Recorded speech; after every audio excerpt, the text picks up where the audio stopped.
Ladies and gentlemen, rock fans from all around the world, welcome to another episode of Musical People and Journeys, the new rock album review show. And with me today is Simon, to Will, and to Trish, four of the founding members of this podcast who are still surviving today. So Dom and Pete, who have voted and listen, can't make it today. So it's us four that will take people through. And if you are listening to this is episode 1 of our September podcast. And I would urge you to carry on listening to the next 10 episodes, because I have to say, normally we review 8 albums, and normally you kind of have strong. This must be, based on our voting and our enjoyment of these albums, probably the strongest 10 albums that we have ever listened to as a group in terms of whatever. So I'm not without. Well, I'm going to give away some spoilers. Three new legendary albums. So you haven't guys voted about it because it's automatic who's going to go out of that whatever. Only one album didn't make that magical number. The quality is just phenomenal. It absolutely is, and really probably reshapes and redefines what our automatic picks will be for our album of the year side of things as well. And so you got to tune in, because it is an exceptional month. It really is. There's no two ways about it. And just to kind of put in who we're going to be reviewing today, is going to be Babymetal, but we're also reviewing Hailstorm, Blackbriar, Crown, Fit for a King, 3 Days Grace, Attack, Dropout Kings, Lord of the Lost, and We Came as Romans. And high pedigree, but also pedigree in the sense of returning albums, because 5 of the 10 are returning albums.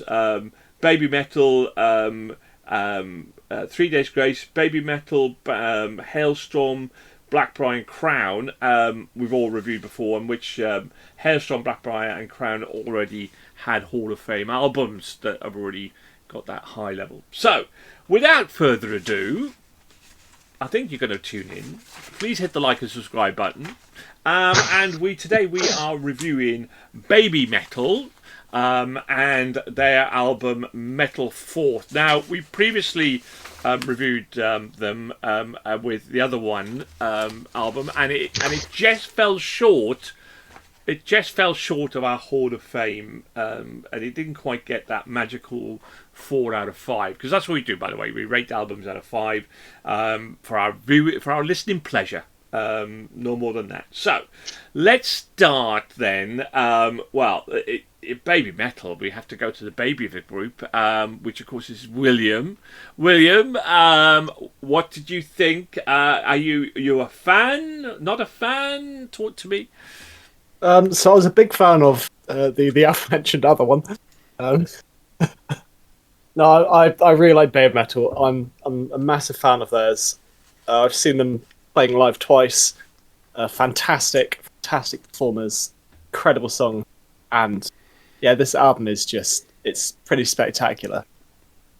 All the different collabs with different artists. Got Electric Callboy in there, Poppy, Spirit Box, Bloodywood. It's a really, really solid album, and it's really cool having that classic baby metal, Japanese metal style being mixed with so many other different bands. It's almost like they've let them take control for those songs. It's like it's an Electric Callboy song with Babymetal. It's a Slaughter Prevail song with Babymetal. So they've let them have the rope to meld those songs even better, rather than just being like, oh, they're there for like a verse or so. Yeah. It's really cool. Every single song is a banger for me. There's one that lets me down. For me, My Queen Spirit Box one just didn't seem as good to me. Like it wasn't. That's the one where it's sort of the melding didn't really work as well. It's not really Spirit Box, it's still very Babymetal, which kind of ruined my opinions on the album being like up to there to like there still, but it's really cool. It's really solid. This is absolutely fantastic. Trish, concur? Not concur? Ah, so we like to align, don't we? Sort of quite recently. So I had already heard some of the songs that were released on the album that are downloaded. So first thing on Friday the 8th of August, the rest of the songs joined the album. This album is something different for Babymetal by being mainly a collab album, apart from 2 tracks that are just Babymetal. Each song was very artists, all bringing their own dynamic to the tracks that they're on, from Poppy to Slaughter to Prevail, Electric Callboy, to name but a few. It went straight on repeat after the first listen, as the album just seemed to flash before and I wanted to taste every morsel of each song again. It's hard to pick a favourite track on this album, as they are all bangers. But I absolutely loved and had my head bopping along were Ratata with Electric Callboy and Metal with Tom Morello, with the quirky guitar twang was fantastic and very funky. The album was the winner all round for my listening pleasure, an absolute banger from Babymetal. Now, somebody else was right a banger, and that's Simon. Simon, what do you think of Babymetal? You're a fanboy. You love everything Japanese. Yeah, I shipped my t-shirts in the wash, otherwise I'd be wearing it. No, I've loved Babymetal since the first Chocolate release. I loved them since their first album. But this one, I did really enjoy the album. It was good, but it's 10 songs. It's 35 minutes long. It's quite a short album. And I feel like I've been listening to half of this for years at a time, because like that Tom Morello cover, they've been playing that live for years. I've been hearing the Rat-a-tat-tat for like a year now, is it, or something. Like, they're great songs, but reviewing it as an album, I feel like I've been listening to some of this for a while now. And like Will said, like the featuring Spirit Box, My Queen, sort of missed the mark a bit. I really liked Kawaii and From Me to You with Poppy. I think that was an absolutely banging opening, absolutely amazing opening. But I don't know, I feel like it lacks a bit of punch because it is like loaded with collab songs. I feel like it's almost like a special edition album rather than like a mainline album for the band. So I don't know. I enjoyed it. It was cool, but definitely not my favourite Babymetal album. The first album's always going to be my favourite, and it's always difficult to top the originals, right?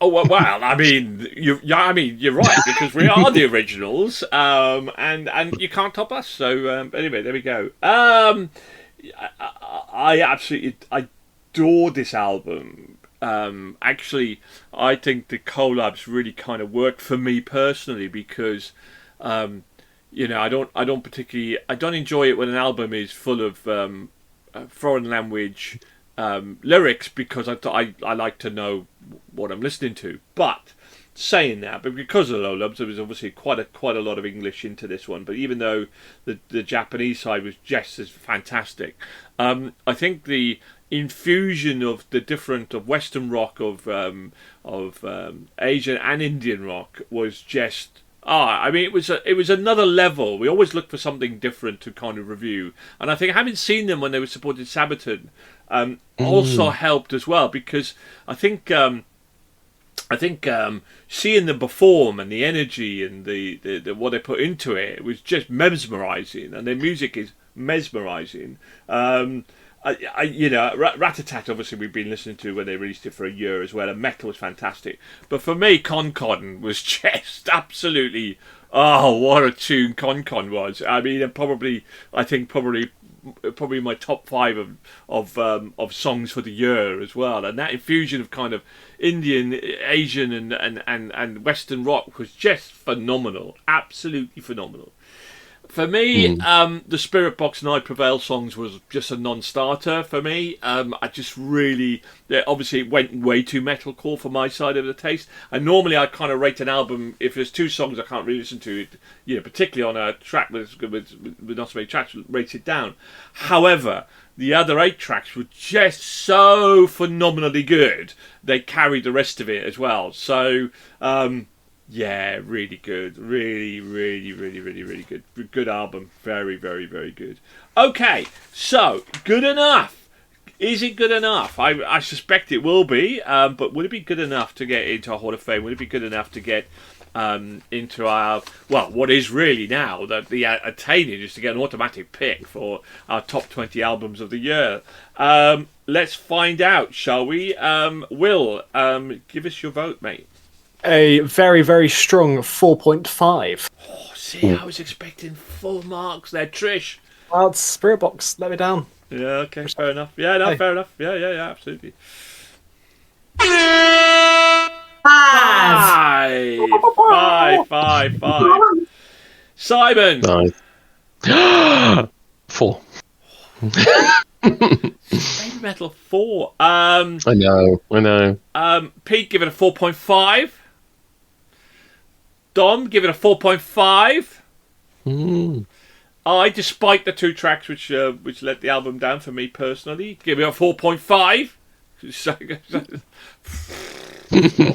Phenomenal album. So Simon, very rare.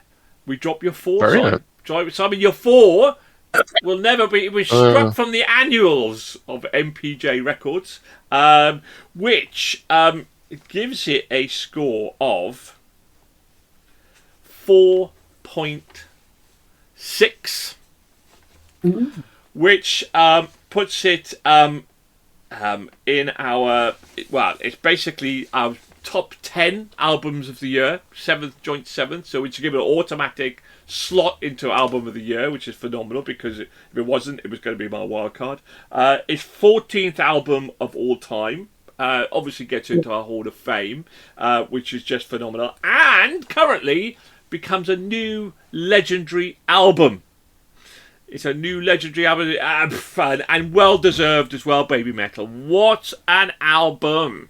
Absolutely terrific, and the quality. I mean, like, to get 4.6 is phenomenal score as well. I was expecting a few more 5s, but we'll take it. It's still, it's brilliant. Wow, do you agree out there? Do you disagree? Leave your comments below. Hit the like and subscribe button, people. And thank you very much for tuning in. Thank you to my wonderful panel, to Simon, to Will, and to Trish. Keep on rocking. I'll see you in episode 2. Bye for now. Rock on.